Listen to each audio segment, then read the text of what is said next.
Rachel, assistant me, Rachel Lee. So we'll do first a quick note about how the meeting works, and we'll do introductions. Yes, greetings, it says. Welcome to the first meeting of 2026 for our Housing, Health and Human Services Committee. As a reminder, MCB4 has a hybrid policy that can be found on our website. Board members are expected to attend meetings in person unless they have a disability and or an extraordinary circumstance. Excused members and members of the public will still be able to participate virtually. Members who are joining via Zoom must leave their cameras on. I don't think we have anyone on today. This meeting is being streamed live on our YouTube channel and a transcript is being recorded. So introductions first. Joe Ratuccia, co-chair of the committee. Dr. Vasquez, member of the committee. Kate Savage, member of the committee. Roberta Barnett, member of the committee. Katie Stokes, member of the committee. Charles Montoya Archer, committee, member of the committee. Patrick Klein, member of the committee. Brian Plum, member of the committee. Kevin Collins, member of the committee and a committee member. Confuse us, go ahead. Oh, Rachel Lee. Committee member. So our meeting is not going to be very long tonight. We're first hearing from West 49th Street with an update. And for members of the public, we first are having just, how the meeting works. We have presentations or questions on a specific subject. And then we have committee members ask questions, and then members of the public who will answer a question. We will bring them over. Liana's from HCC, will you bring her over, please, Nellie? People involved in the project come and join us during the discussion. So our committee agenda tonight is very simple and straightforward. We're getting an update from Christian regarding West 49th Street buildings and Liana from HCC regarding the same buildings. And then two short reports. First one will be about 317, 319 West 35th Street. Correct your agenda says just 319. That is a project that has been in front of this committee I don't know, 45 times so far, and it's a small update. And then another update regarding the Hudson Hotel on West 57th Street. And there are some members from the public who want to speak about that tonight too. So let's start out with Christian first, and the buildings in question are 308 to 320 to 334 West 49th Street. And 336, 338, 340 West 49th Street. Christian, take it away. Good evening, everyone, and Happy New Year to all. Just as an update, and I see that Liana is also on. So One question. Hold on one sec, Christian. Nellie, bring over Tao also from that building. Thank you. Go ahead, Christian. Sure. So as a follow-up to our last meeting, which I believe we met in earlier in December, we had I believe we had another meeting with the association with Liana and Tao and another member of the association to just continue the dialogue, continue discussing and collaborating on items that we can improve upon. Suggestions on how we can better communicate, etc. So, we feel it was a productive conversation. We have a follow-up meeting with that group and Liana on January 14th, and we'll continue to meet and to discuss. And so, one of the takeaways that we had from the last meeting with that group was, I believe Tao had referenced it would be helpful, for example, to once a work order is completed, to make sure that there is a message that's sent out that's saying, if it's not completed, essentially to your satisfaction, please reach out to us and let us know. So, to my understanding, that's been implemented, and we're continuing to put in those suggestions. As a follow-up, previously, there was an item about, adding additional signage, so on and so forth. So I'm happy to report, we're not experiencing too many issues in terms of, seasonality with boilers and heating. I know that there was one unit that was affected, and, we're continuing to, progress and work with that unit. But as a whole, I think, knock on wood, it's been good. So for us, I mean, we're continuing to focus on the portfolio. As an additional follow-up from the last meeting, I do have information from one of the groups that we work with in terms of placing tenants at the building in terms of what excuse me, I think it's aftercare is how they refer to it, or after services. We call that social services in general. Yeah, social services in general. So I have that document that I believe I can send to Nellie for distribution. So I'm assuming, next time we meet, happy to discuss that as well. So I have that, happy to send that through as well. I know that's been a point of conversation.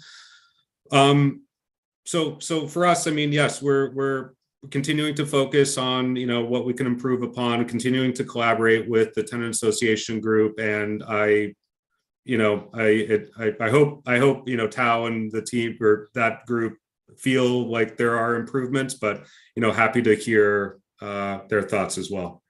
And Christian, can you please send us a full list of any organizations that are doing referrals to you, in addition to the one that is giving you some information about services, so the board and the community gets the full picture on it, okay? Sure, yes. And so we're gonna go to Liana and Tao, and then ask some questions based upon our letter that we sent in November as to where we are with things. So Tao, you're Liana, whoever would like to go first? Yeah, Tao, you let me know. I have a few updates and clarification questions just from some calls that I've made over the past few days. But Tao, if you would like to go ahead and start, I'm happy to fill in and hop in afterwards. Yes. So I will agree with Christian. We had a very productive call about a week after our last community board meeting. And like he said, we did agree on the fact that, in order for tickets to be closed, they should, the person who opened it, who created the ticket in the first place, should have the ability to respond and say it's been, whatever the issue is, has been resolved to their satisfaction. So that has been implemented. And since then, I think that the number of issues that we've had, it's been very quiet. And I'm hoping that's not only because of the holiday season, but just overall of the fact that, Christian's team has been, proactive and managing all the issues, just as they come in. So I don't have anything, I don't have anything else to report. I will say that in our building, and I think this is an ongoing situation, I think we're going to have to, find a way to combat this.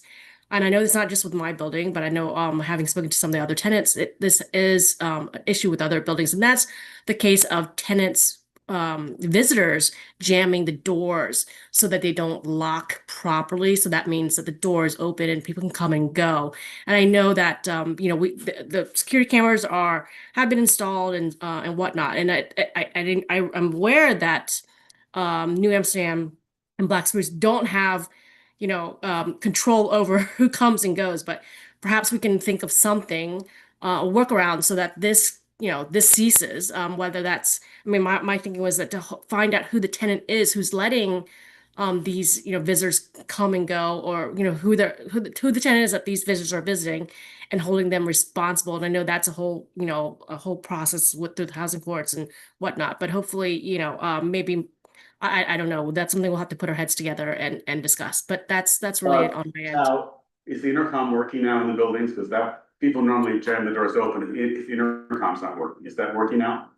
The intercoms, as far as I'm aware, they are working, right? I think the whole jamming of the doors is not so much because the intercom's not working. It's rather that we have illicit activities going on in some of these buildings, and so the visitors are just jamming those doors so that they don't have to buzz in. And I imagine maybe, wee hours of the night, maybe the tenants who they're visiting don't want to be buzzed. I'm not quite sure what the reason is. I will add that I did just hear from a tenant maybe an hour or two ago that 310's intercom hasn't been working for the last week. So I'm not sure if that's a building that's been having issues with door jams this week. Well, Leon, in general, you have not gotten many intercom complaints that has now been resolved. For the most part, I think the individual unit repairs, it seems that tenants are reporting that those individual intercom problems have been resolved. I know that the entire building for 310 That Is I out. heard that is down for this week. Yes. I'll look into that. And we'll make sure. I mean, we'll be speaking on the 14th, so we'll clearly look into that. I know that there's been issues with I guess making sure that some tenants have functionality to buzz in for themselves, but if it's the entire building, well, I'll check to see what's going on with that and we'll resolve it. Leon, do you have anything to add to the meeting and how it went and progress? Yeah, I think I had a few questions. I will say just because HCC came back into office this past Friday, so it was just kind of catching up with a few individual tenants. So I did have a few kind of follow-ups. One of them being in regard to the updates on the security cameras, because I know that New Amsterdam and Black Spruce sent a pretty comprehensive list of the new security camera locations, but they didn't see any in 308 or in 310, or I didn't see any on the list that was shared with the tenant association. I don't know if that just wasn't included on that list, but I heard from a tenant in 310 that they haven't seen any in the lobby or near the mailboxes. I'll take note of that. There should be in 310 and 308, but if we, I mean, I don't know if you want to disclose which tenant or if we can work together to, I'll look at that, but it might just be noting where the location is. Just so we can address the issues getting filled in one by one, be helpful. Yeah. Leon, other items? Yes, I will say I think one is I have a few just with the spreadsheet that was shared, which was very helpful that Christian sent it this past week. But I did kind of have a question around how management is communicating with tenants, because on some of the repairs it was listed that it couldn't be completed because tenants weren't responding or organizing access through Manage Go, other repairs and other units in other buildings because tenants didn't answer when the doors were being knocked on. So I'm wondering kind of what the process is for organizing access with these tenants and if there is a kind of systematic way that access for repairs is being conducted. Yeah, so the preferred way is that the tenants are going through Manage Go and are communicating that way so that we can, it should work that if a work order is placed, there's an issue within the unit, it's sent in within Manage Go, then our team on our side can see that there is an issue and then communicate through Manage Go to say, can we enter? Do we need access? If we need access, when can we enter? So that's the preferred method. If we don't get a response, just for clarity, Manage Go is your electronic work order system, correct? Correct. Okay. If we don't get a response on that, then we will have the team knock on the door or call. And so it's kind of a process in that regard where we'll make attempts, and if we don't receive any if we don't receive any response, then we'll continue to note it, and that ticket doesn't get closed until we actually do get access. So if there are some tenants that are still on the list that feel like they haven't been communicated to or have an issue and they're ready to provide access, whatever the case is, happy to take that list and push that towards the team so they can take action on that quickly. Yeah, okay. In that case, I do have some tenants that haven't been receiving notifications through Manage Go and been wondering about scheduling access. So I think that's something we can follow up with in the next tenant meeting on the 14th. Okay, great. And then few other things. The next one being, I'm wondering if the one unit that you were having issue with heat was in 332. I would have, it might be. I think the unit started with a 1, perhaps.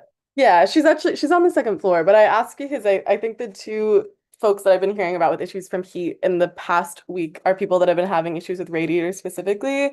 I have one family that hasn't had heat for the entire month of December, but also someone that hasn't had heat in her bathroom for 3 years in 328. So I was wondering, I know that I've been hearing from folks that the boiler issues have been working better across the block, but I'm wondering now about the kind of electrical issues that need to be resolved for some of those units. We can definitely put them on priority to see, to resolve that. If you want to add that to the list. Yeah, you can just send that to the committee board too, so we're gonna do a follow-up letter to today, so we can include those and then do follow-ups as you're doing follow-ups, we are too, and I think it's starting to have some impact. Yes, yeah, happy to share the notes that I have from today. And then the last thing, I do just have a tenant. This is the same tenant that raised the intercom issue with me in 310.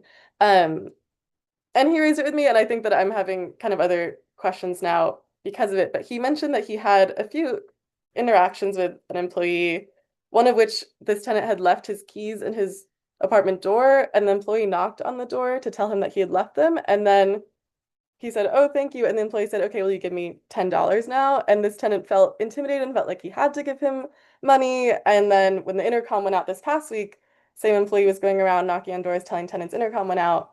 And then he said, "Oh, will you give me $20 for telling you that your intercom has gone out?" And I think that I'm feeling concerned where tenants might be in a situation where they feel I like they think have to Christians will be pay. concerned too about that. No one should be asking anybody for money for notification about anything or No, helping that, someone.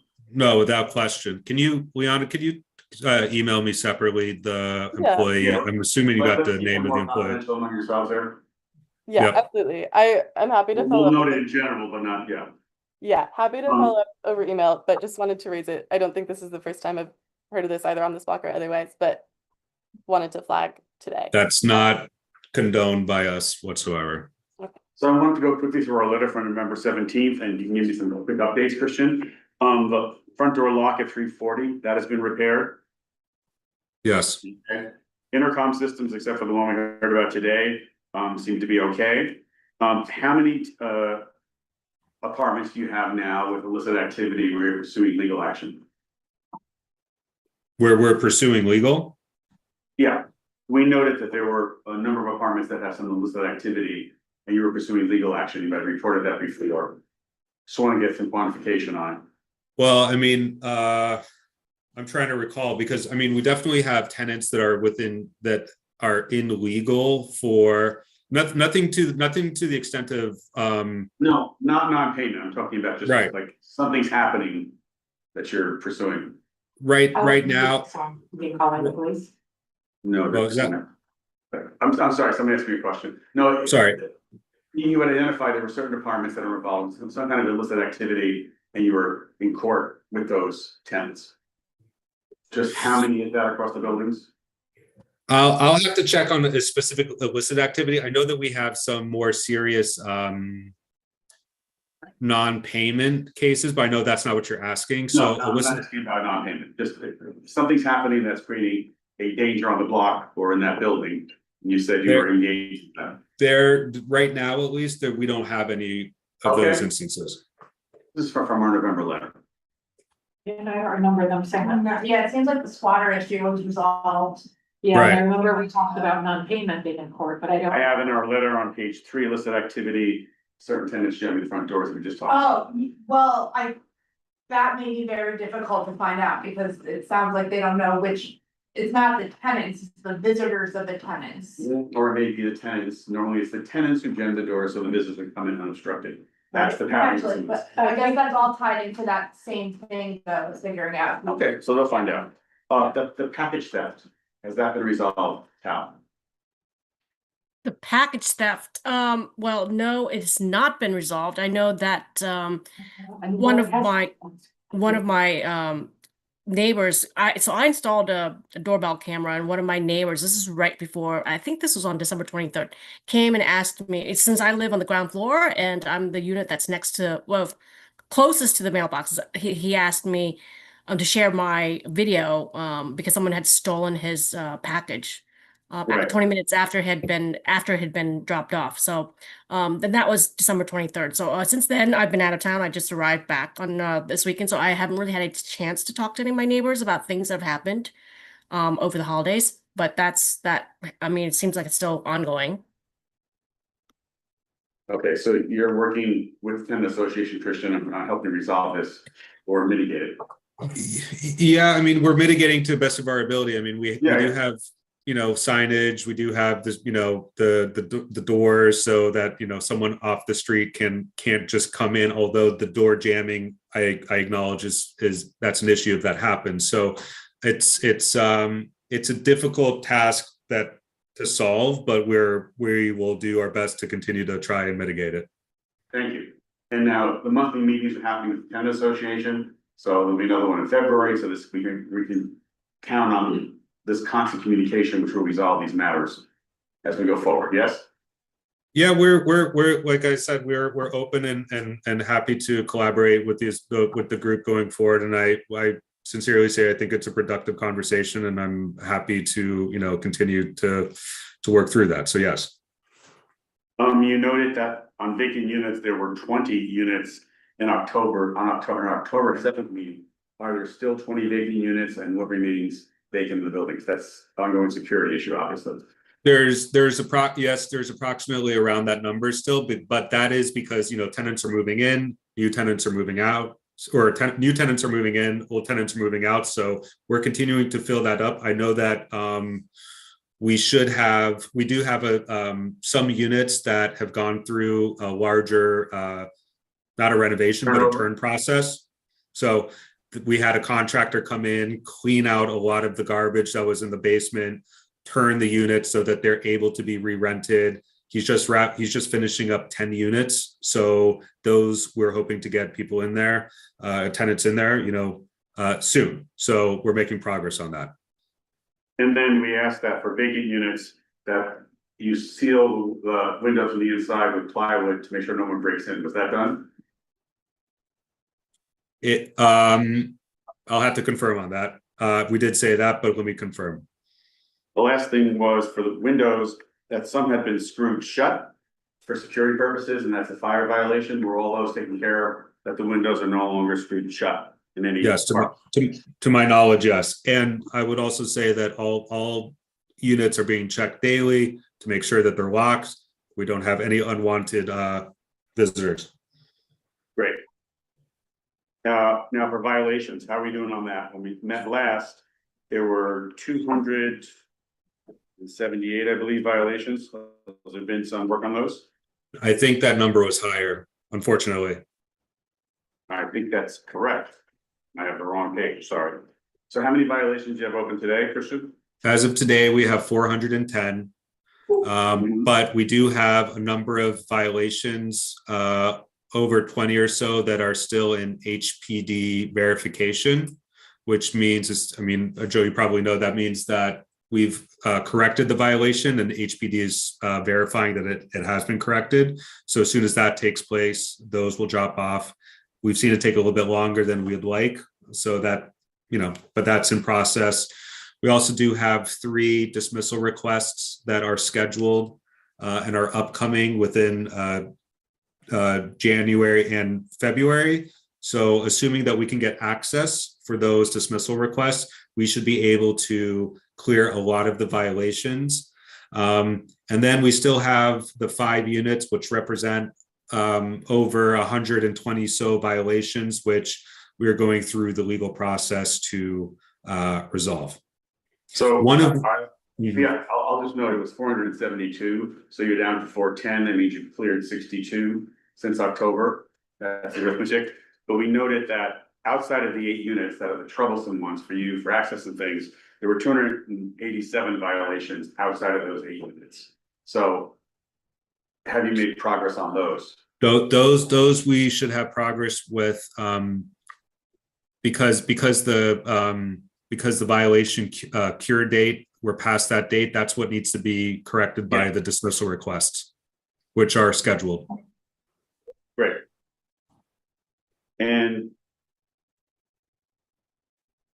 But I will say just quickly, I would note that I think from our last meeting in December, I think we had 27 or so violations, and we cleared, I think, 25 of the 27. So just as a representation, the violation count, while there's still some violations that are coming in, the violations that are coming in, we are able to clear those. It's just a matter of going through the backlog of old violations that we need to go through. Backlog that you're trying to get whittled through and get it done. Correct. And then the last thing is on the social services. Are you still getting referrals speedily or not for the social service units? Well, yes, through those groups that we're working with, we are getting referrals, and I'll get the names or the names of the two groups right now that are main providers. So I'm about to open it up to the committee members, but I think at our next meeting, we would like to hear very much the whole social service process, the referrals, the organizations, to understand what is the lay of the land of that and how it's being managed. Given that, let's go to the committee.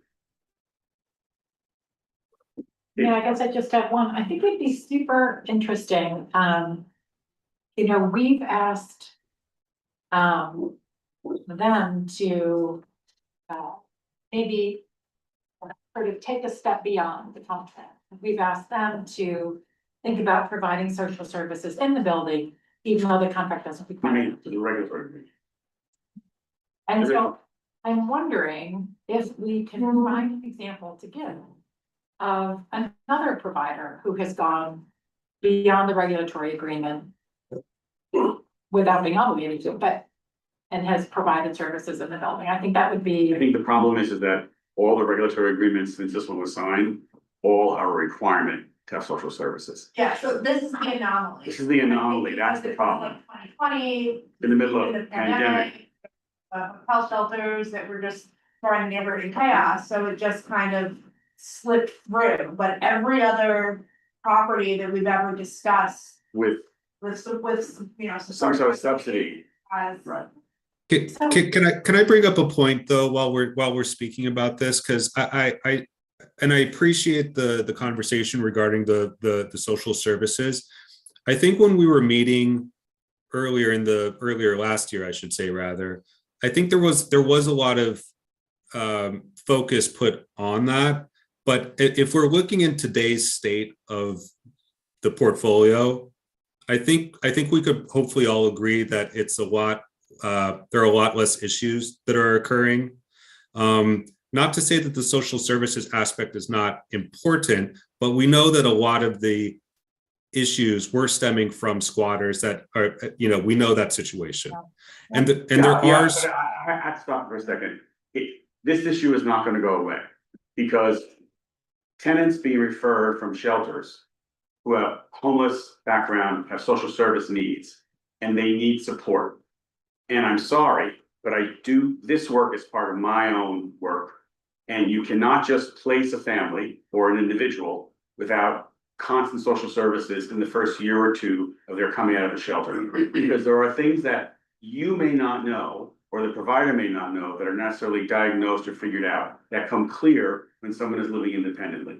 That is the process that is used in all of these affordable housing projects, especially ones that have any city subsidy. City subsidy here is Article 11 tax exemption. And that's why, Katie, the analogy is odd, because everything else that we've seen, right, whether it be a large project like the MTA site or the DEP site, they all had a social service provider attached and required to support the homeless housing requirement. I do think it would be interesting to maybe then hear from somebody in the city, because we have friends who live in two different buildings, not in this district, that do have formerly homeless component of it because of the tax break and everything for them. And there are no on-site providers. No, not necessarily on site. No social, here's the difference. In the, let's say, DEP one, for example, there is a specific requirement that there's a social service provider funded by that project, which will work with those tenants. They may not be on site 100% dealing with that, but they're there working with it as part of a contract.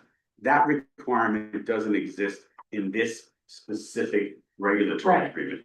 That's the difference. It doesn't matter where it happens. It's not even required. And that's a major difference, because when you're required, then you have to have that provider report back, respond to everything, and manage the process. So it is nothing to do with the cohort of people who are referred here. It's the fact that there's no dedicated service. It's merely there's a referral, and then they're on some caseload of an organization that is not invested by contract to manage the process. That's the difference.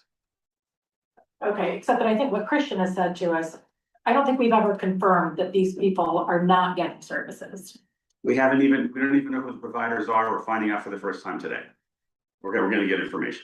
Right, and Christian, I really appreciate your point that a lot of the issues that we discussed in the last year, it sounds like what you're, and I believe you had said this earlier on, that the main problem areas were not actually. Not correct. Not correct. I do believe he said that. No, whatever he said, it's not correct. We've heard it. We've heard this, Katie. No, Right? so I will say that a lot of the issues came from squatters, Right, but that's not the only place the issues came. I'm not saying it's not the, So There, I agree with that. I think there were some issues that we noted in previous meetings that were from formerly homeless tenants that were placed into the building. some of them, yeah. But absolutely. I also, Majority. Yeah, exactly. That's but I my also point. do know. Sorry, One minute, Christian. I want to say, Katie, this is important. I want to say this directly to you Got as being in this work. Yep. It doesn't mean the majority are ever a problem, but a Right. minority can be totally destabilizing in a building. And that's exactly what happened here.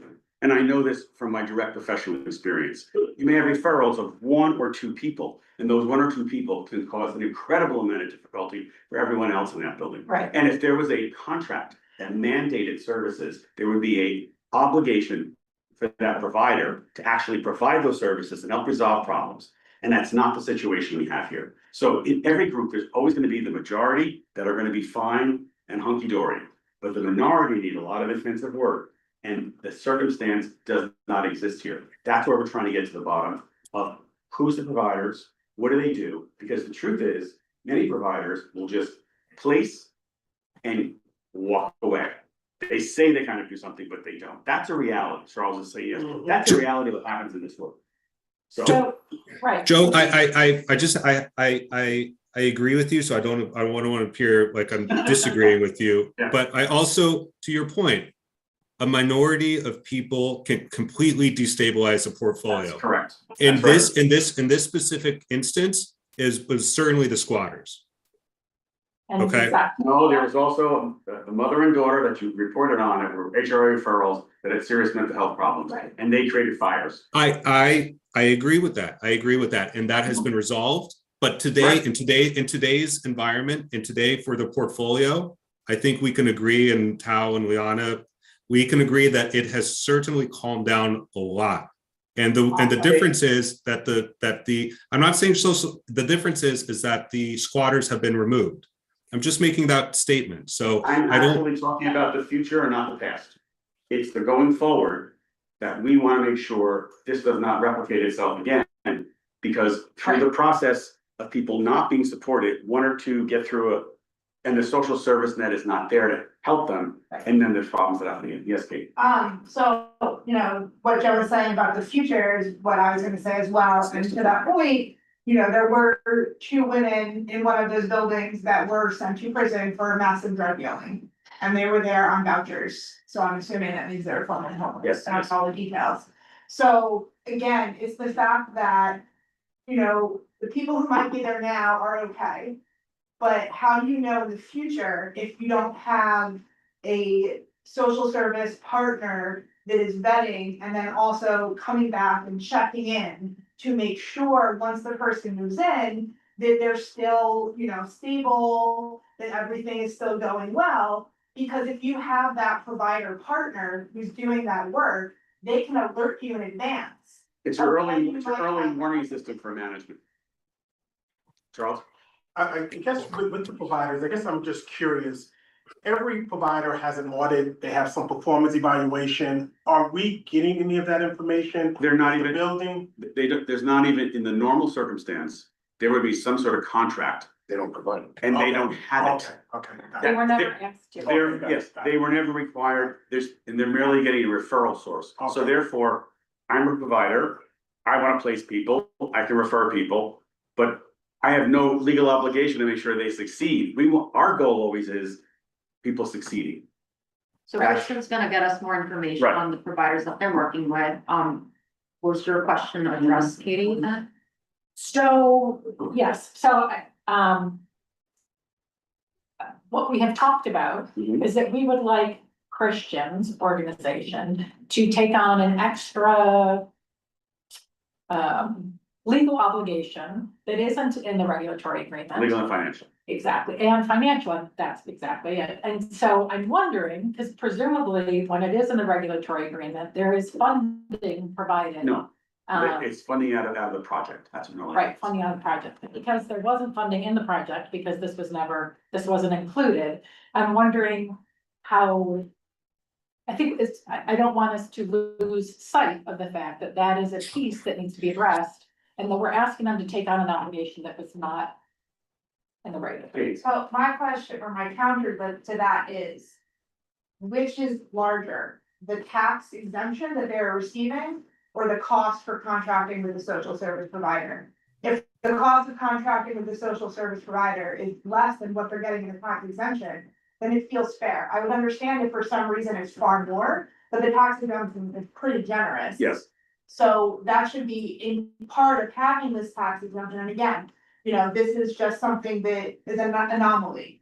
Most, all the other Article 11s that we've ever seen have this contract process, and this one doesn't. Yeah, so So let's it's see what more the like, difference is. so it's more solving for how do we get this specific group of buildings to be more in line with the norm, Correct. not like trying to be like, oh, well, it's fine, we should just And I mean, let it go. and we know, if we look back at our records, the tax exemption, real estate tax exemption here is quite hefty. Mhm. And that's good, because they're having to do so many units of affordable housing and within that cohort of homeless housing, right?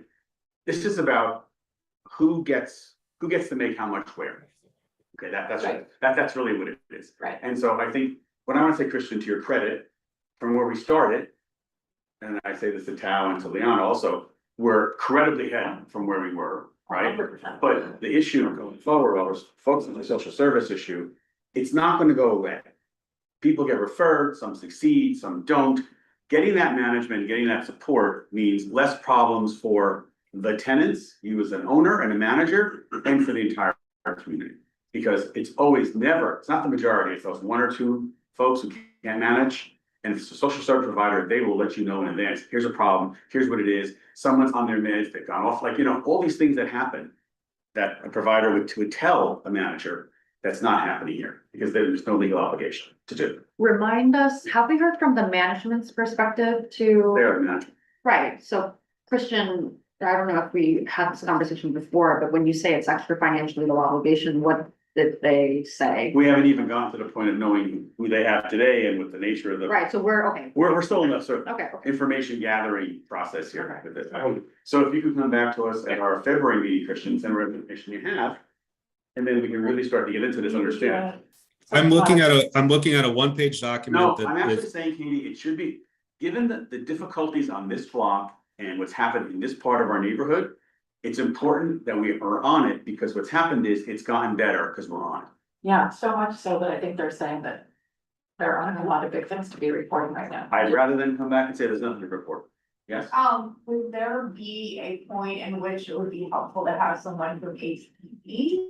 Yes. talk to us? Yeah, I think part of it is, let's gather the information first, and then we sit and talk among ourselves to say, what do we do and how do we assist?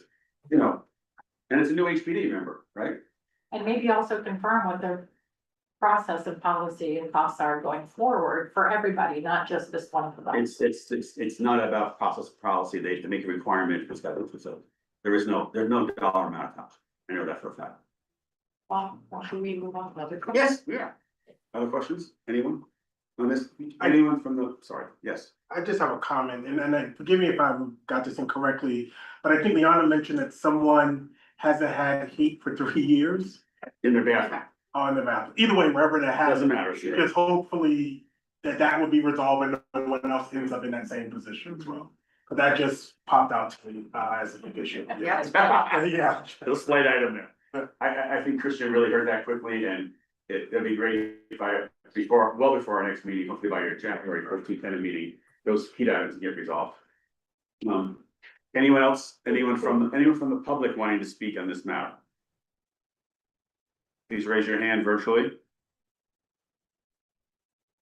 Can I just a quick question, since I'm not versed in any of this at all, but are there not-for-profit social service providers that could help them out in the aftercare now? Many, To put many, them and on? many. So can we suggest, does I don't Christian know them? or I think How first. does that work? I think first we need to find out what they're doing today. Well, I have a document in front. I have a document in front of me that I'll be sending to Nellie for distribution, and it shows. I think you'll see that what's intending to be done is already being done by the group, but more information will be provided.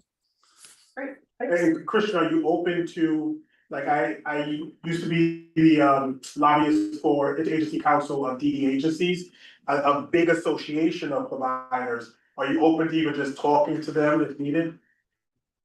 I didn't quite hear which agency, I'm sorry.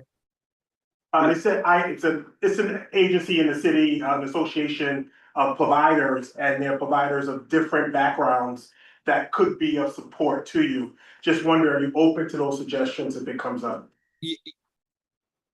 Yes, I'm open to that. I think a lot of where, we want tenants to be successful in the buildings. I'll send the information over to show what's being done. And if there's a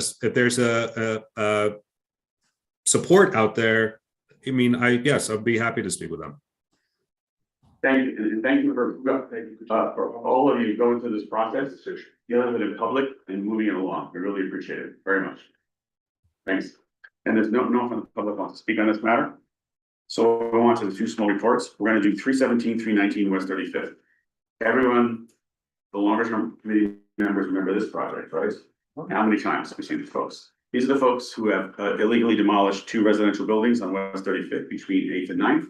And then the community board worked with them, and as part, and they had a stop work order. As part of that, they agreed to basically rebuild their residential buildings and build a hotel over it. Went through a zoning change. We got them assistance with that on zoning text. Went through a whole process. They set up plans. They brought everything to us, made a great presentation, and then the new mayor got elected, and it was all ignored, and it ended up in a huge corruption issue with the owner. Now, after that all came out, there was a second stop work order on the property, and they came back to us, and this time we found out that the residential portion of the building was now used for mechanical use. And the building and the hotel had been built to a degree. There was no FAR square footage left for the residential requirement in the building. And so they came back to us first and said they would keep some of the hotel rooms closed and then just build the residential on the first 5 floors of the building. We responded and said, no, that was not going to work. You had to actually figure out a way to do. They came back to us and said they were going to buy development rights from adjacent property. And they represented in one meeting that they had made an agreement. And the next meeting they came and presented that they had not made an agreement. The owner said one thing and their attorney said something else. And at that point, everything sort of went bluey. And we got an email stating that, in fact, the project was now on pause. That was about 6 or 8 months ago. The community board received a notification from the owner stating that they now resolved the problem and they'd worked something out with HPD. They wanted to make a presentation.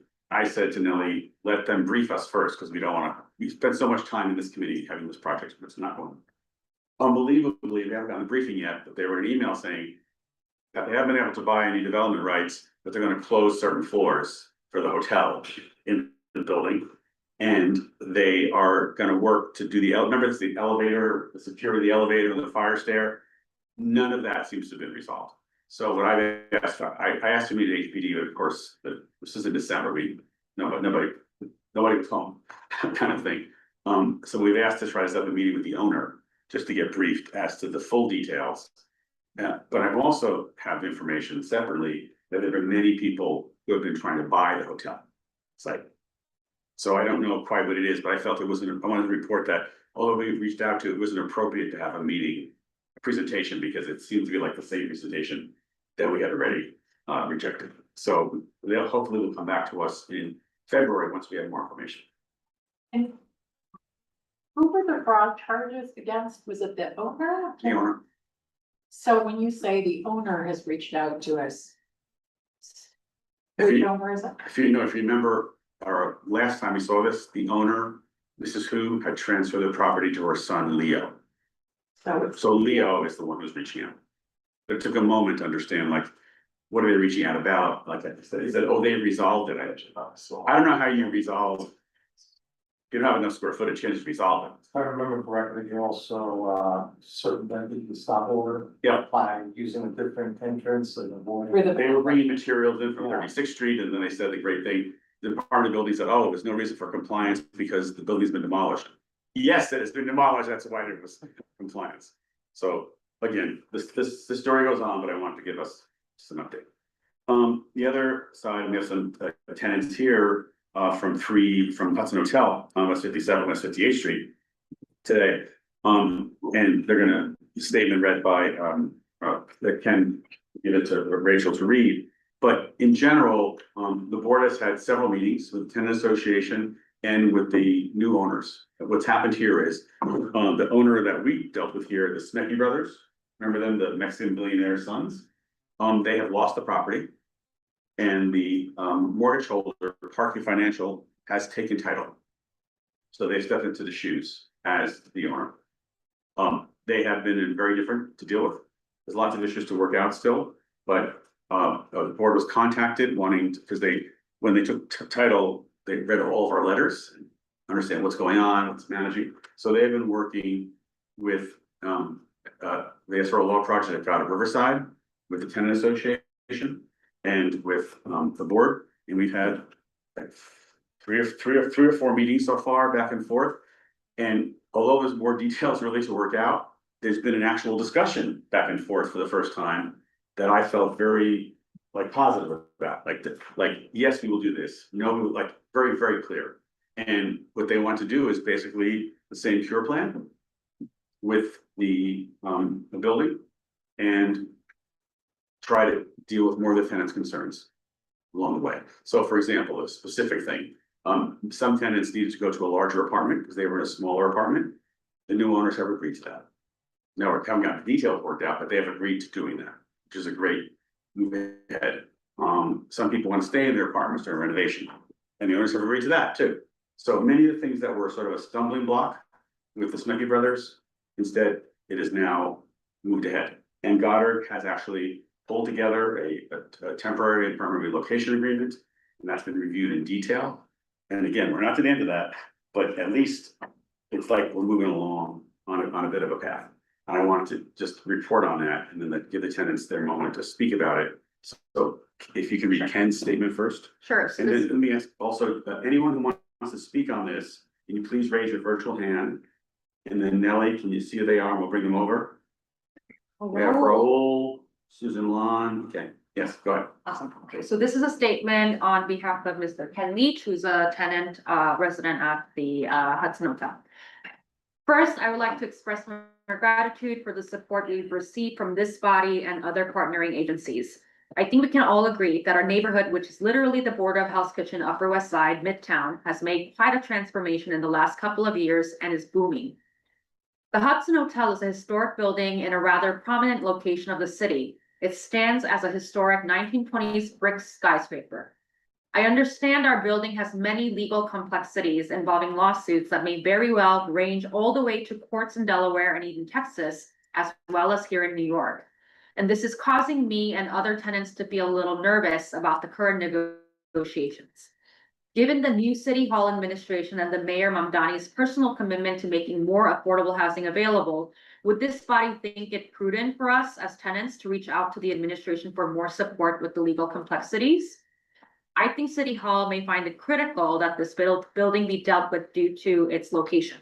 I would also like to remind everyone that the only reason we are in the middle of all this mess is because of the illegal, irresponsible, and possibly criminal behavior of the former Hudson LLC and its landlords, the Smeckis.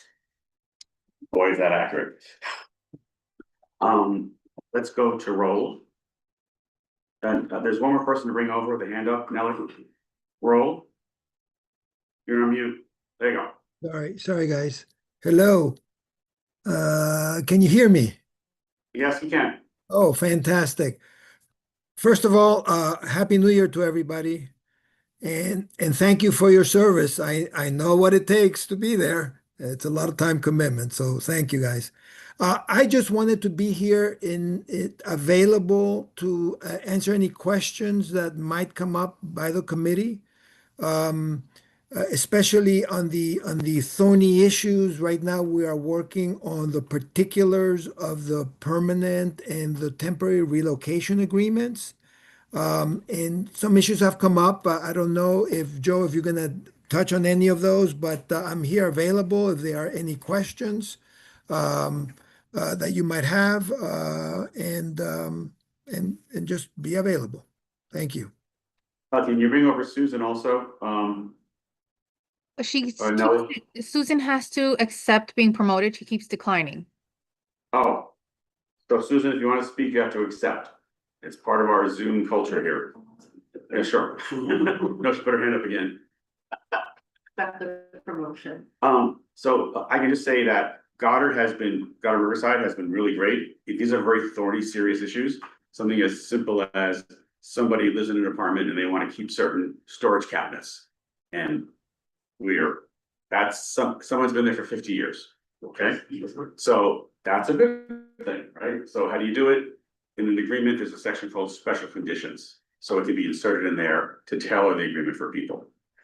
There's a huge question that the past owners have said that no one would have to pay rent going back to when the illegal construction started in 22. Okay, hi Susan, hold on one second. Until the construction finished, right?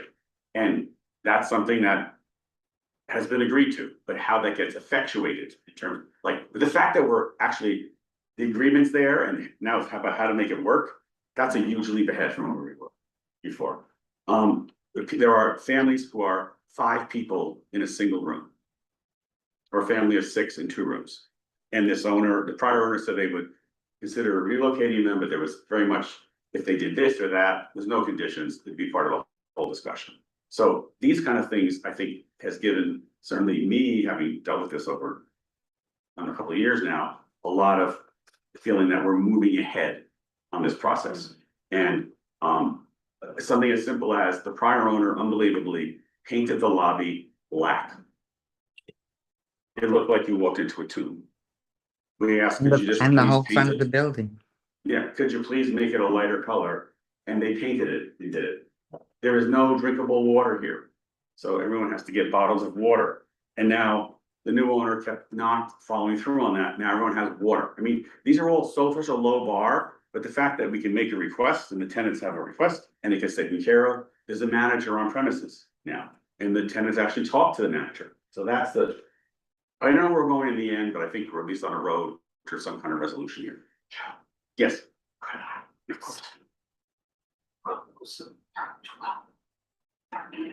Yeah, yes, these are not big apartments, okay? So imagine a family of 6 living in 2 rooms that are 12 by 20 or 12 by 30. People don't even have full kitchens in certain apartments. No, it is. And so what I've seen too is that in these meetings, a lot of folks are nervous or reluctant because they're not quite believing something could actually change. And someone who doesn't have a full kitchen felt she didn't want to ask for a full kitchen because it's paying more rent. We're like, no, not paying more rent. It's part of this whole cure process. And remember, we did resolve something a while ago with HPD that tenants will not have to have the administrative agent, Settlement Housing, verify their income. It is just a matter of Goddard Riverside reviewing their income and noting that they are eligible to go into one of those units. And the majority of people, as far as we know, can go into those units. Oh, Peggy, you bring Peggy over, please. Nelly, another tenant from the building. And then we'll get to folks from the neighborhood, Susan and Deborah. So I'm sorry, just to clarify, so you're saying that Goddard Riverside is confirming eligibility and then. That's it. Right, so it's not this laborious process. People didn't want to disclose their income to that prior owner, for obvious reasons. Okay, Peggy. Yeah. Oh, I'm sorry, I wanted to do. Joe, you said something, I might have heard you wrong, but I thought you said that the water has been resolved. We still can't drink the water out of the faucet. We have to. Oh, no, I mean, but there's water available that's provided by the owner. Oh, yes, and usually in the old days, they would run out. Yes, that's true. Yes. Okay. No, I know you can drink your water. Oh. Again, low bar here, guys. I mean, I can't brush my teeth without, whatever, anyway. Hey, Peggy, anything you'd like to add before we go to the people? no, from the no, no, I neighborhood? just wanted to clarify about that. That's it. I'm out of here. Okay. So then let's go to Susan, followed by Deborah. You sign at the table. Hello, Happy New Year. I read yesterday that there's a bankruptcy coming up with that. Can you first say Building. who you are and who you represent? Okay, Susan Lawn, neighbor across the street who's been staring at the building that's now, by the way, painted black on the outside as well. Yes. I read yesterday that there's a bankruptcy proceeding and that there's a court case that a judge will decide momentarily of whether it should be a liquidation or a bankruptcy. I have no idea what's happening there. I only know that there are people living there. That must be horrendous. I would love to see what's happening, really happening. On top of everything else, there's a bankruptcy proceeding between the, this is, ready for this, folks? More complications. There's someone who owns the land and they net lease it to the owner, right? So it's a struggle over how much lease payments are going to be made. And of course, everything goes through a process, period. It's merely one more complication. In the meantime, until any judge says this owner cannot act, this owner has the legal ability to act. And what we're talking about here is a cure for harassment, and that is the creation of affordable apartments for people making it 80% of AMI. Can you do a quick look, start giving post numbers? Yeah. For the incomes? Yeah, it's like, who's the bankruptcy though? Is it the landowner? no, there's a bankruptcy proceeding between the net lessee and the landowner in a dispute over the payments on the net lease. The prior owner did not make full payments on the net lease. Are we surprised the Smeckys didn't pay? No. So the net lessee is now the mortgage. Right, Parkfield, yeah. Hyro, can you bring Hyro over, another tenant? So Susan, and so the process that we're in right now is that in order for the building to be renovated, it must provide a certain number of affordable apartments. Those affordable apartments are for people making 80%, up to 80% of AMI. The numbers are, Roberta? That's about $90,000 annually. For a family of four, it's about $130,000. So this is for moderate income people. For that. And we have negotiated already is that the long-term tenants can be part of those units that are being provided. So they will also get fully renovated units. Hiram. Yes, can you hear me? Yes. He's a tenant. Identify yourself. Yes, I'm also a tenant. I also simply wanted to state my gratitude. I wanted to thank you all for the work that you're doing on our behalf. It's been a very long struggle. It's been a very, very difficult situation. And very, very low bar accomplishments, but they're still very much appreciated. And we are all very hopeful that that Joe, that you're right, that this is moving in the right direction, and that this will be the year where some significant steps are taken to alleviate what has been really a very nightmare situation in that building. So thank you all. He lives there. Kevin. Oh, no, I'm sorry. Deborah Forrest.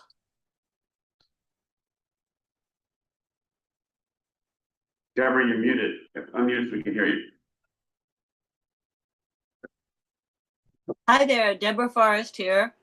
Perfect. Go ahead. Who are you? I'm a resident of 57th Street for 35 years, and my concern is about public safety. I'll take a brief moment to tell you about my experiences this year. I got off the bus about 6:30 one night, and there was a man on the street in front of CVS where the subway is, and his mouth was open and his eyes were wide, and everybody was walking by because they've been trained to walk by, and I did too. But I got to the other corner and I called the police. And when I finally got someone who understood my English, they asked me if he was dead. Now, if this man was not dead, they weren't coming. So I said, well, yeah, I think he's dead. Another night, I get off from work and I'm getting off now at 9th Avenue. And there's a young man couldn't be more than 20, maybe 17, with a tourniquet, and he's shooting in his arm. And tonight I was at Sphere in Columbus Circle, physical therapy, and my therapist told me someone had come up to her with a needle and said, well, you're brown, you're probably a doctor, can you help me with this? She didn't want to be 10 foot near him. So I'm concerned about public safety. And I've seen businesses move out. I've seen my property values go down. I've seen my taxes go up. And again, I'm concerned about scale and balance and timing. We also have the Windmere, 400 West 57th Street, that I understand the city put in an offer of $20 million for that, and it's listed at $50 million. And if both buildings become shelters, and we all just spoke about there not being any social services, we're going back to where we were in the 1970s. And there is a law, it's a fair share analysis that includes a bed to population study. And I think we really need to do that before we consider any other high intensity social services that we don't have. Deborah, thank you. Let me give you some information. The Windermere is a project that this board reviewed and approved many years ago. It is again a cure for harassment building. There would be roughly 25 units of cure apartments there. There's not a social service supported building, and the rest of it would be a hotel. Recently, Goddard Riverside, not the city, worked to try to acquire the building with the assistance of our council member Gail Brewer, and that deal did not come through at all. The problem with the Windermere as a vacant building is that the owner is extremely wealthy and has no incentive at all to do anything with it. He can afford to keep it vacant. So just for your information, I started working with the Windermere in 1980, and I've gotten a few years older since then on that. And it's very aggravating to see a great old apartment building sitting there and nothing happening with it whatsoever. So there is no social service use that is happening at that location. The second thing is here at the Hudson Hotel. It's Raul, do you have in your head? He's off. Shoot. Yeah, I think it's 137 apartments, something like that. Right, that'll be affordable. And again, is that right? 420. No, total apartments. 425. You said like in the No, building. total, I think it's 425, but it's gonna be 28%. So it's like 130 something, I think approximately. But those are affordable. Right. Not. Yeah, these are not social service, it's not supportive housing. Susan raised her hand. Oh, Susan, yes. Bring Susan back over, please. So again, this is a very different project. So Deborah, we're not talking about a major social service use at this location. And then I'd ask, Deborah, if you're not already attending Midtown North Precinct Community Council meetings to, discuss these concerns, that would be a great avenue for dealing with the quality of life issues on the street. Can you bring Susan over again, Nellie, please? Deborah, any other questions about those two locations? No, again, I'm just concerned about the sustainability of the social services that we do have. I know we have daycare centers, but what happens when they close at 5 o'clock? Those people haven't found beds. They're on the streets, and the streets are just not safe. So this is a public safety issue. This has changed our residential neighborhood. We have a woman's health group on 60th and I think 11th Avenue. We have 49th and 9th opening soon. We have the Skyline that was used for the homeless during COVID, and now it's still a homeless shelter. And I know on the Upper East Side and in Carnegie Hill, they don't have this ratio of beds. I've read that we have like 2,000 beds, and the Upper East Side has nothing. I would direct, well, no, they do have beds, but I would direct you to the community board website. We've mapped out all the social service uses, and we're in the process of actually updating that map so you can have the full information about it. Susan? Earlier articles that I've read say that there were 840 rooms and that there'd be about 420 apartments. Right, That of doesn't which, sound like That's where right, the of which, Hudson. of which 28% will be affordable. only 20. I thought they were all going to be No, 20% below market rate. no, to do So it that, should be like 124. yeah, 124, It would be 441 and then of right, that. right, so, You have yes. the information. Okay. 122 was supposed to be It the is cure. mixed. Yeah, it is mixed, market rate and affordable. Okay. But the cure was 122. Yeah, 122. Thank you, Are by the we way. going to have any more police protection or police patrols? I'm actually gonna refer you to what Katie said. Midtown North City Council is like the best place. We deal with the matter of overconcentration of social services. And that's where this committee's been very, very active to try to figure out a way to space things out so they're not all concentrated in the same location. We actually share those real concerns. Raul, you have the last word on this panel. Thank you, Joe. I just wanted to follow up on Ken Leach's question, the statement that Rachel read about the possibility of, if there are any pros and cons of reaching out to the Mamdani administration and possibly the new politics involved. You know, Well, there will what definitely Rachel be, read. remember, yeah, this whole process is now with the Mamdani administration because the final agreements are being held at HPD and those are the new administration. I will tell you, with any administration, it takes a couple of days for them to get up to speed on everything. So my suggestion is we continue to move ahead and then HPD is going to respond to everything that is being done that you agree to, that the owners agree to. And that's the normal process. I will also flag that they're establishing something called rental rip-off hearings that will allow tenants to bring grievances to an interagency group. It may be appropriate to look into that further. It's on the mayor's website. If you would like further information, they just established an executive order. Like yesterday. Yeah. So we don't really know the details, but in theory, the tenant association, individual tenants could come and bring grievances and sort of explain what they would like to happen. But I think as Joe stated, I would expect that this would be ultimately resolved at that agency level that is under direction of the Mamdani.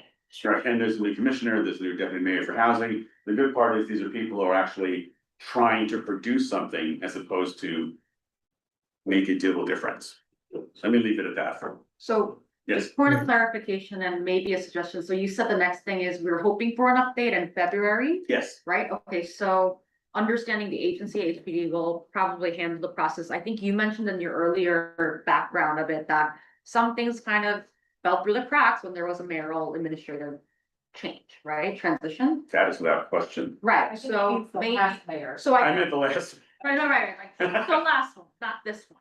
So I think the tenants' concerns are valid. There is fear around that, given the condition of this building Right. over decades, right? So maybe we can revisit the question after the February update. Right. And maybe have an ongoing dialogue if HPD is not being responsive, even under. But I think part of it is the tenants, daughter and the owner coming to an agreement. That's the first thing. Mhm. When we get to that point, Yeah. let them come back here and present. And then we should be endorsing with the tenants feel comfortable with. Yes, And we're not quite there absolutely. yet. In We're on our road. communication with the tenants. Right. If it is necessary or helpful to remind the administration about what's the latest and greatest agreement is and all of that, I think we should definitely explore that route. Yes, because an example is, one of the things that the owner got back from HPD is they will not sign any agreement until all the tenants sign relocation agreement. Okay. That's not gonna happen ever. So it's, majority, yes, but not everybody is not gonna subscribe to something. So it's like, it's one administration leaving, but remember, there is a permanent government, the people that stay in positions, so we will continue to work with them. Any further thoughts or questions about this complex ongoing? Do we know anything about the Watson Hotel? The Watson in the last information the committee board has received is that it is being converted to residential use for market rate housing. Okay. And that's all I can tell you. And I read that communication, got the communication maybe A while ago. like 6 months ago, something like that. Yeah. And the Row Hotel should be reopening in the summer as a hotel. We have one last member of the public wanting to speak, Gene Filipponi. Can you bring him over, Nellie, or sure, she, he or she? Then we'll close out this section. Gene, go ahead. You're on mute. Hi, everyone. Can you hear me? Yes, we can. Oh, great. Thank you again. I just wanted to chime in. I live on the block for over 27 years. I've never seen it deteriorate, the area. We are such a hub now between the university, the private school, hospital. I literally not witnessed, but I was so devastated to hear about the murder of a worker at Morton Williams last year. And it is just becoming so overwhelmingly I'm just flabbergasted as what has happened to this neighborhood. And I didn't hear you before. Who exactly owns the Windermere?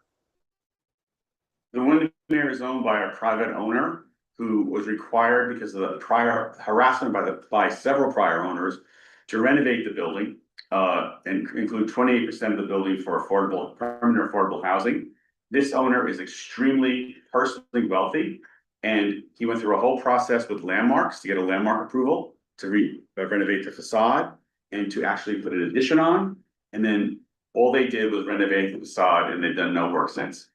Well, correct. I mean, I know the architect he hired, Morris Ajami, who's very successful, and it cost a lot of money. But do you have a name? Can you disclose the name of the owner?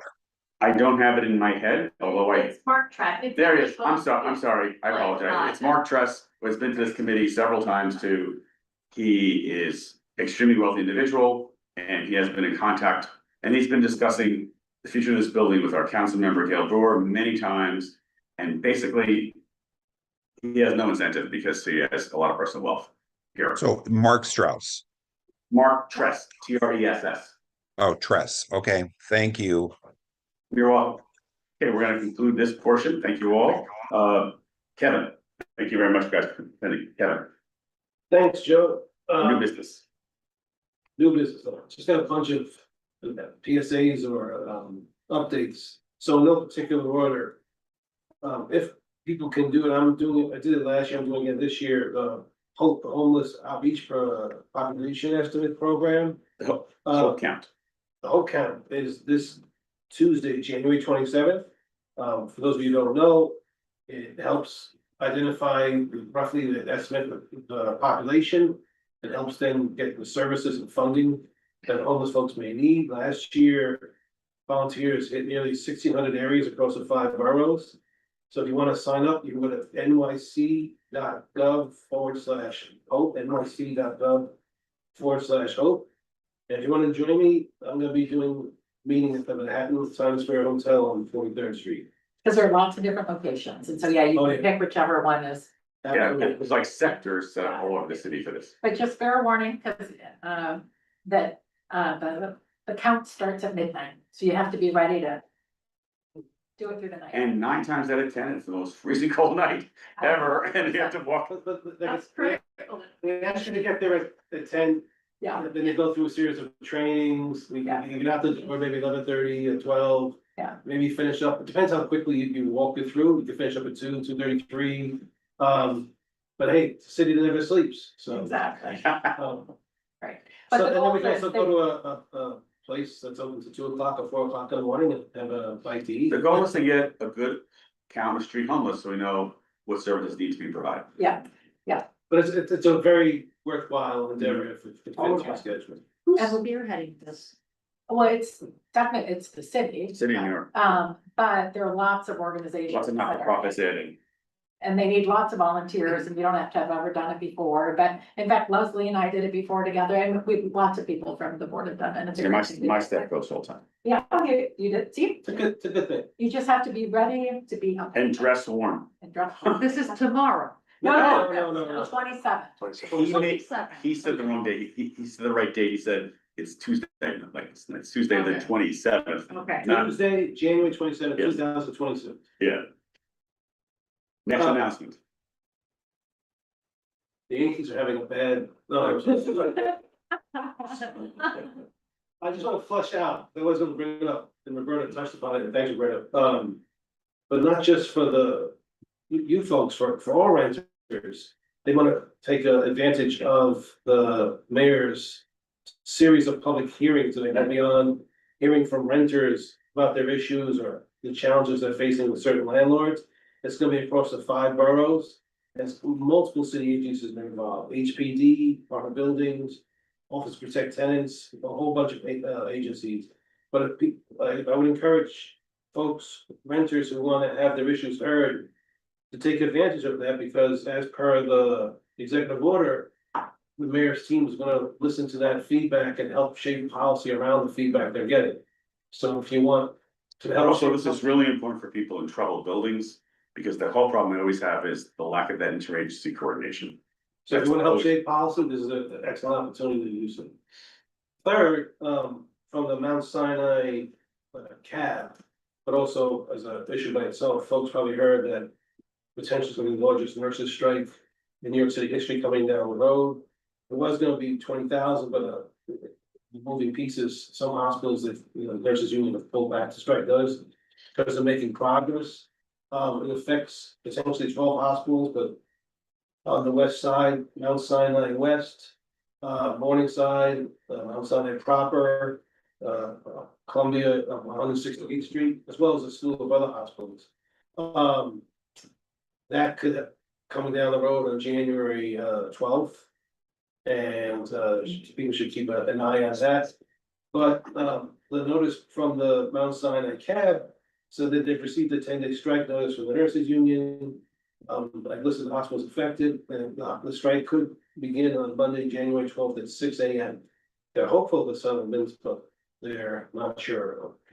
Then the last thing I just want to say, the Mount Sinai Committee Advisory Board also shared, is that they're no longer covered with Anthem insurance. So for anybody who has Anthem insurance, who goes through Shield, they won't be covered under that for commercial Medicaid or essential plan coverage.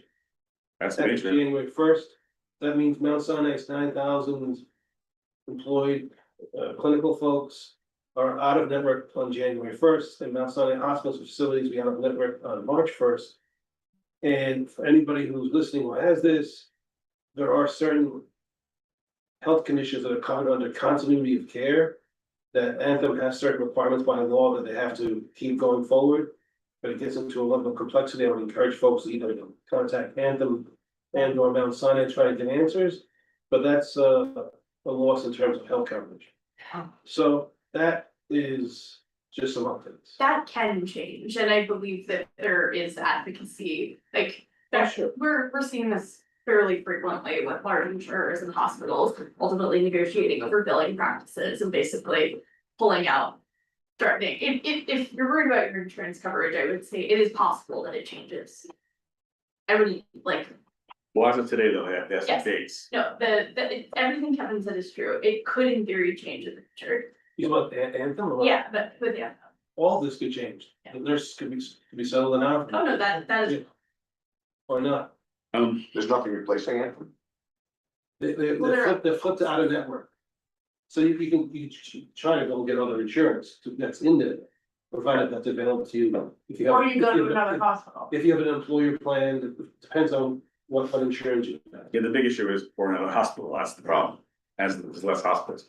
I'm sorry, I'm gonna do a quick report on the cab for Bridge to Home on West 36th Street. Maria attended the meeting, I wasn't able to go, but she briefed me on it. The building is about 3/4 occupied right now. They've had a good success rate so far. They've had one person leave, just exit the facility, and one become rehospitalized. And they're just sort of working through it. They were very upbeat. Cleveland Housing offered them to use this building, this room for their Christmas celebration. And the day that happened, there was a huge storm. So people stayed home. But we're really trying to work with, partner them with other organizations in the neighborhood to connect. And what did they work out about outside space? and that's what they haven't figured out yet. They did one. Rooftop. Well, they did one thing, they took out the horrible fencing in the front, which was also illegal because it was not a fire exit proper. And they put some planters, and they're working on getting the lighting better, but they have not yet worked out the issue of the smoking. So it's really important, as we know, mentally ill cohort there. So they said they would come back to us, and a meeting is scheduled for January 14th. No, January 15th is a follow-up. We asked them to continue to meet until the open items were resolved, and we get a sense of how the properties work. Anything else on new business, anybody? I would, Yes, Kate. couple things, I would, love, maybe if we can even do it every month, or, I don't know, but just get an update on what's going on with the FEC and the bridge agreement or anything. I feel like our group was so involved, and now I feel like. I can make one quick report, because we had a very odd meeting, a week before Christmas, so it was it was like the 22nd or something like that, meeting with, NYCHA, elected officials, Essence and related. And the big issue that point was whether or not there would be a closing on the project by the end of the year. And the elected officials were definitely pushing, there should not be a closing by the end of the year, there's things to sort out here and figure out what to do. And we were informed by NYCHA and by Essence related that no, they intended to close. We did find out at the very end of the year, and also to your point, Maria and I talked about, we'd like to do like a monthly sort of like bulleted, here's what's happened in the month for the committee, and put in the Dropbox, because so much happens in the course of a month on this project. And also it shifts, like we were told flat out that these projects would not be funded by any sort of city or state bonds. Period, not happening. And then we get a notice that there's bond funding. That's happening. And then it changes again. Now it's limited bond funding. Sure. Correct me if I'm wrong, but during this time, they're doing renovations. Like, No. There's no, I thought there's some renovations being done. No, there's By Essence. no, there's just some apartment turnover for relocation. There's no renovation. No, isn't there a bridge to, wasn't there? No, interim. Interim repairs. It is But there was a lot of interim repairs they were doing, right? No, Not, really, that's what I had no, read. Matt, trust me, it is merely like, Actually, they haven't been, right, but it's not, they're not. They're not- And I was just asking whether we're getting an update. No, there's a big list of repairs. I was just wondering whether we. Open that. repairs, we've asked for that. Right, And they can we give us- get that monthly to see Yes, if we they're asked for that, doing that work? that too, we get that to some degree, but that's another thing we asked for. Yeah, that'd be great to know. So that's like a basic sort of like, keep the place open while you figure out what to do, right? Right. But I mean, at least these people are getting help and they're getting mice out of their apartment. Correct. Mold and, Right. no, because I see where working with this group seems every month, this group of, I'm not sure how to get on the committee for it, but in any event, I do know that they're trying to do stuff for the people at NYCHA. And we don't seem to be following that. I will tell you that our elected officials in working with this have been caught short multiple times. They were informed specifically, XYZ financing would not happen. This. No, I'm just talking about, when you go on that website, you see that there's all these lists of things that they're supposed to be doing. I'm just wondering why we're not checking up on it, that they're not doing. Yeah, and yeah, We don't get answers. The community board checks up, has requested information, very specific. And all of us, including the tenant association, has gotten very frustrated with the lack of answers sometimes. So for example, there's a whole heat problem that happened between two of the buildings. Yeah, we faulted. And at this meeting, which is in December, not unusual, but we made an issue. Like, you're talking about closing and getting people to relocate. And one of the relocation buildings didn't have heat. So that if we asked to one of those people, they wouldn't come to a meeting to give it an update, is what you're saying. let me just clarify things. The issue is, and always has been NYCHA, okay? They're basically the bottleneck right there, and they don't give the out what, sorry? the bottleneck. They basically are just giving out drips and drabs of information, Right. even to, And they related- prevent this sometimes, they prevent them. Yeah, they do. They actually- Essence has been trying, and Related have been trying to take over this project for a year and a half now. And basically NYCHA's been really pulled up. And the board has specifically requested that, as in other Rad Pack deals, the developer takes over the management repairs upfront. Because how do you get people to trust or be part of something if they can't get their faucet fixed or their heat turned on. And NYCHA has been this whole odd, I've never seen it, but not. So the Essence wants to do it, but NYCHA's not allowed. Well, it's related, really related. Essence the minority partner. Oh, it's not even related, trust me. Basically, and as far as the interior repairs are going, they're a lot more responsive than NYCHA is. 100%. So. But their universe of repairs is limited by NYCHA. Exactly. That's the difference, is that when we expected, when this happened, they would get turned over to say, Mrs. McGillis's faucet is broken and this elevator's over there, they would be the people you call to get response from. And NYCHA, and also related, has been reluctant on taking over. We said to them flat out, it's about money. That was early, I remember, about money, that if they spend money on repairs, then that comes off their acquisition price. That's the right way to go. You gotta get interim repairs done in the meantime. So could we invite NYCHA and related, if you think it's helpful, but like, let's invite NYCHA and say, leave to our whatever February meeting and say, we would like an update. the electeds can't get NYCHA to come to a meeting. Okay, but I just say like, but let's get on the record. I mean, It would be nice. Let's at least us act like we're not, that we're trying to follow up. They've been invited to a bunch of meetings, so they just don't show up. Or they, here's an example, we specifically asked 5-6 months ago, please show us the financial, the pro forma sources and everything, right? Yeah. So you would think they would send them eventually to look at it. They showed it for 5 seconds on a screen. Yeah. And went on to the next slide. Yeah. How do you understand something that you place in 5 seconds? And then they ask them, can you provide it so then we can ask intelligent questions? And they never gave it to us. And then everything in that 5 seconds that we saw, a few people took screenshots, right? So we got that.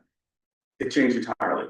And we met with the electeds beginning of December about the specific issues about this, having the whole stakeholders meeting, the board's, sponsoring. And what they were told at that meeting entirely changed 2.5 weeks later. I've never been in a process like this in my entire career. Could we get on, sorry, I was just to say, could we? I would hope that we would write a letter and say, NYCHA, we'd like you to come to our February meeting to deal with this very specific concrete issue. We'd like to understand. We'd like a list of all of the interim repairs. And we'd like to know, and see the dates they've been fixed or whatever, and what the process is, which ones you're taking care of and which ones related is taken care of. Let's just ask. Let's say yes to that, but I want to bring this to the new chair to have a further discussion because it's really like some strategy that's out here to figure out how you get the best response to. It's really, I think with the new mayor, this may change, so we get some better clarity, because there's been no clarity. I think we have, Right. we talk about the new administration, I think we have all these new agencies or oversights. Is there any way maybe we could reach out to them, have them come to a meeting and hear from us about what we might be I experiencing? just want to say that everyone's got to realize the new mayor, this new administration has to breathe. They're still hiring and appointing people. And I've been in the process of mayoral administrations changing. I totally understand it, and we've all been through that, but these issues are prevailing and we can't wait 6 months to constantly be doing this, so I'm just curious. But yeah, if we could ask, that'd be lovely. What if we invited Housing Development Corp? They're the ones who issued these bonds. This is a memo from last month that basically tells. One of the agencies, HFA corporation, they look like the issuer. So like they have a full memo on the issuance and like they clearly know what's going on. Maybe they're the right people to, but. I would honestly say no, they're the finance agency. And one of the things that happened is that memo that we all read, or we put in the Dropbox for people to read, that also seems to have changed. Because if you compare the memo, the financing memo from the city's Housing Development Corporation to the financing memo from the state's Housing Finance Agency, there's actually different information in each, and the budgets don't match. So this very much struck me as professional. This was all being done, at the end of the year, it was at Adams. And it was not being done to make sure the project happens. You have to have your budgets matching, right? State, city.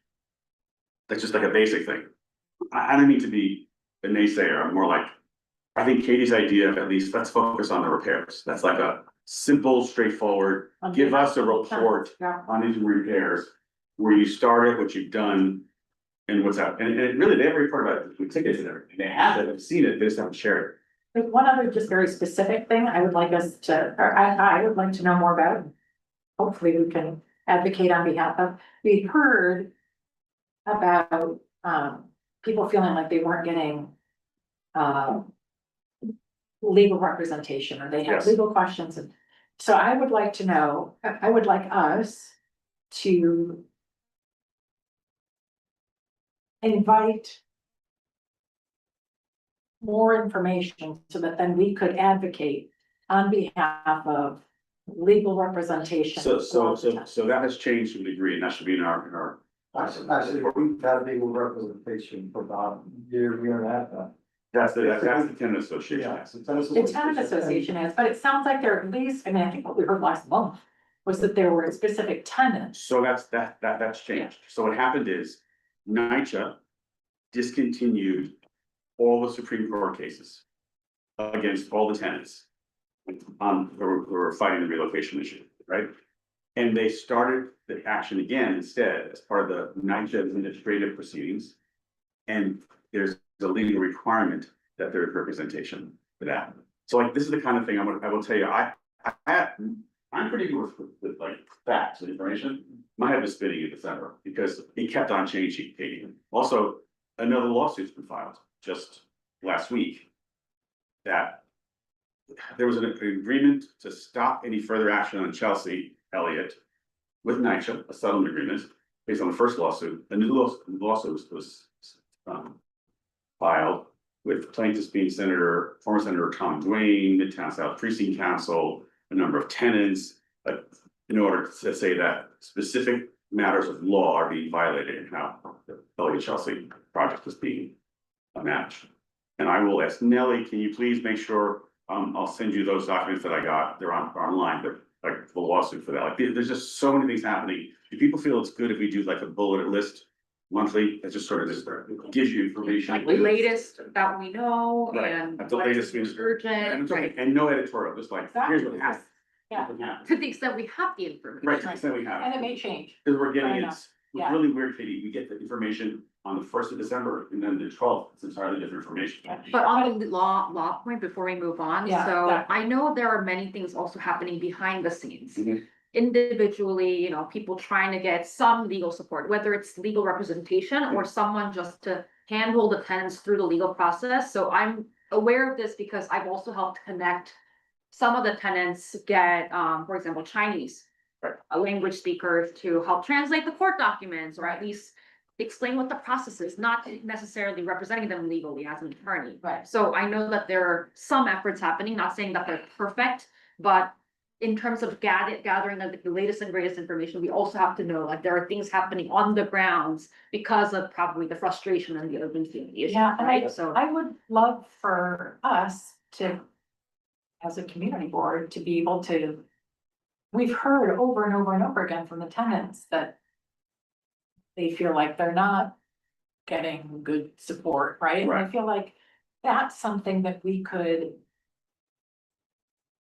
help organize and support, right? So I do feel, again, and I understand that as part of this administrative legal proceedings, that they get lawyers, but that's only people who are being taken to court or being taken through this Yeah, administrative. absolutely, wrong, but just bear in mind, Legal Aid Society has been involved since the working, set up and working with many years ago, through this whole process, so, and it's always been offered to them. They've actually attended quite a few RTA meetings, and they're. Quite a few what meetings? Out of the tennis association meetings. Uh-huh.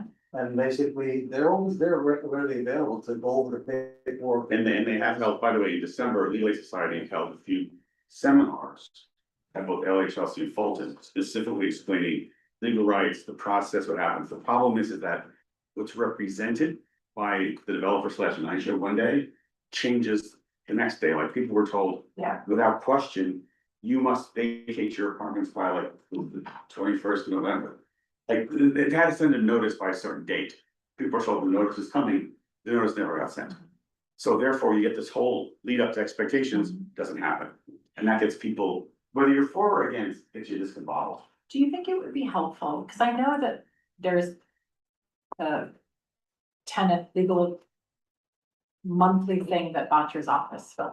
No, it's not, that's not. No, not that one, but what I'm wondering is, if similar to that, would it be helpful if we advocated for or asked, like, legal aid, can you, I don't know, every Monday, have some lawyer, like. I think what we're would be- that's actually, that's being done, that's being done. On a weekly basis regularly, so It may everybody not be knows like weekly, where to it's- find them. It's on a regular basis, that's happening.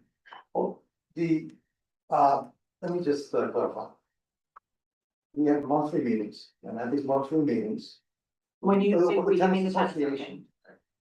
Monthly meeting, we always mention that legal aid society is available. You have the lawyers all for the tenants association that were hired as well. So if you don't attend these meetings on a regular basis, you may not know this possible. Okay. But we do encourage people to come. And also, there are always notices put up, not by us, but that, legal aid society or some sort of, lawyers available to review. their Describe this process, describe the Exactly. agreement. Yeah. No, but that you said about Fulton, now, Yeah. Elliot, now, Elliot, Not- Chelsea, Yeah. there's different approaches, different things, but the bottom line is that. Let me put it this way, I think we're gonna agree, it's a mess, right? Right, in terms of getting, and it's a mess, it's gotta get sorted out. It's a mess because there's folks who feel that they're misinformed, but that's only because they're not actually paying attention to the meetings, they're not answering the notices, they're not. I totally get And the I get frustration. that. Yeah. And and That's gonna happen, yeah. we're dealing with elderly, some people Yeah. who are not, English is not the first language, and I get that. But the extent has gone where a lot of this paperwork, which was translated into the languages, there have been, people that, translators have been made available for these folks as well. So it's not like, they're saying, oh, we were never told, and that's not the case, basically, they were informed. But if they choose to ignore it, or whatever reason, they just can't go to these meetings. But it doesn't help if you're told, Yeah. this is the day something's happening, you gotta pack, you gotta move, and it doesn't happen. Right. This has happened over and over and over. The expectations that, one of the things that. We all know that it's a No, mess. I no. guess I'm just thinking like, wouldn't it be lovely every Monday to know you can go into the lobby and find a lawyer? Well, so here's what we came to, we're in agreement, this Yes. meeting with the stakeholders. Yes. Very weird agreement, right? We all agreed that this has been handled terribly. And I couldn't believe, not I shouldn't say that, but really in essence agreed with us that this, and the mayor's office agreed with us. Representatives from the mayor's office there at this meeting. And I said, you are not winning hearts and minds, whatever you want to do here in this way. Right. It is the opposite. You're driving people all over the map, figuring out what to do, and you're creating distrust in every way that could happen. So- And they actually went like this. Now, here's the good news. The person who said that was the chief of staff to the former deputy mayor for housing, Leila Borzak, who has now been promoted. She was the executive director for housing or something, right? Sort of funny title. She's now promoted to the deputy mayor for housing. So hopefully we can follow up with her office to say, can you please help this thing to get on some kind of track where people have some trust. They can disagree, but it's getting the trust back on everything. So I think I'm gonna take your suggestion about getting the repairs, asking for a specific thing about that. And again, we're gonna go to the development team, not to NYCHA, if they're not gonna respond. And just, Right, just bear in mind, even though there is a bridge plan that lets us the latest go forward, and they're implementing it. We've got one hand tied behind They're the back, limited. it's a NYCHA, they're limited what they can do. Because NYCHA said, no, we want to we'll handle major calls like the electric, plumbing, that kind of stuff, which is a major part of the problem. And basically, only a certain amount of buildings are getting the services from Essence related right now, other than emergency repairs and renovations for the temporary rooms. Because if you sign Section 8 lease to buildings, they automatically refer to. no, but that, Well, they're supposed to. but the agreement was no matter what. They're gonna. I understand that, but the priority is the one that's signing the Section 8. So that's a, that's not gonna create trust. Right. That you say you don't wanna go with the current plan, you don't get your faucet repaired. That's just No, crazy. no, but you got, it's also, Knights is the one creating the situation. I'm They agreeing. always have- Agreed. they always have. So I'm saying, Plenty of- again, and, Roberta can attest to this, every other PAC deal, the developer takes over all those into repairs Supposed to have. day one. And then that gets a lot of people in the process understanding and engage with it and to trust it. That's not happening. So do we have a motion for that letter? Sorry. If ultimately, I mean, we could also vote on a letter, but we have been on the record asking for updates on interim repairs. If we wanted to just send an interim, if the administrative letter tomorrow, we could. Why don't we just send a letter, a real letter from the board saying, you know, for February meeting, saying, we want a definite update on all the interim repairs that are, and in general repairs, than the ones done by Essence versus NYCHA, what's the backlog of the. They were doing that up until September on the website. They were posting. Yes, they were. They were posting. By the way, they do it all across the PAC deals. They're done, it's part of the And next. they had it on the bridge plan website they were showing. Well, I Sorry. like Roberta's idea, since we've already asked for it. Why don't we just have it be an administrative letter instead of waiting a whole month to make it an official letter? And yeah, I think that's it, yeah, just. And if the ask is to get I think that- updates, do we necessarily need them to be here? let's put this letter out and let's talk to the board chair about what's the strategy in general. But I think you're right, administrative letter. Is there- is- Specifically about Yes, repairs. is there a second on that motion? Wait, and if they cannot come to present the updates, they can provide updates in writing, right, via email? Well, they have it on the website every month, so they can do it again. Is there a second on the motion? I don't want to come in out for not showing up. I think we should ask for the Okay. information. Fair enough, fair enough, fair enough, fair enough. But I see what happens. Yeah. All those in favor of the motion with administrative letter? All those against? All those present and eligible? All those abstaining? Passes. Perfect. All right, thank you very much. Just actually speaking of, Oh. sorry, one last question. We voted on the letter last month, but then we don't have a thing tomorrow. I'm just wondering what I has. think tomorrow. I mean, it's not on the list. It's not on, there's no letter from us at full board tomorrow, but we had voted Regarding, last month to have a letter thanking the guy who came, and then we were gonna have a list, it was the motion you made, Katie, we were gonna have a list of. This was on, what's 49th Street? Airbnb, the short-term rental. Yes. That was an administrative letter. Oh, did it Administrative. come up? Yeah. Oh, Yeah, they worked on it. Yeah, because of the timing, it wasn't gonna like. To get. Oh my God, I saw so much back and forth, Yeah, people were all editing on that one. Yeah, no, that was an administrative letter, I mean. Now, it wasn't Nellie, can you stuff, Can you but yeah. put that administrative, when we do an administrative letter, can you always put it in the Dropbox, so the full committee sees it, that's the Just catch. actually circulate it out. No, I know, but just general. Yep. Thank you, Nellie. Who's doing the bullet list of updates? Is it us internally? Yes, because we're Is it the getting recorded. co-chairs? It is the co-chair. Thank It you, might be the- co-chair. Might be the co-chair's plus. No. But we thought about that in December, like, we should really just put this down so we know what happened. Yeah. Is there a motion to adjourn? Motion. Second by Matt. Thanks, everybody. Thanks, Nellie. Thanks. Thank you. I'm pinging.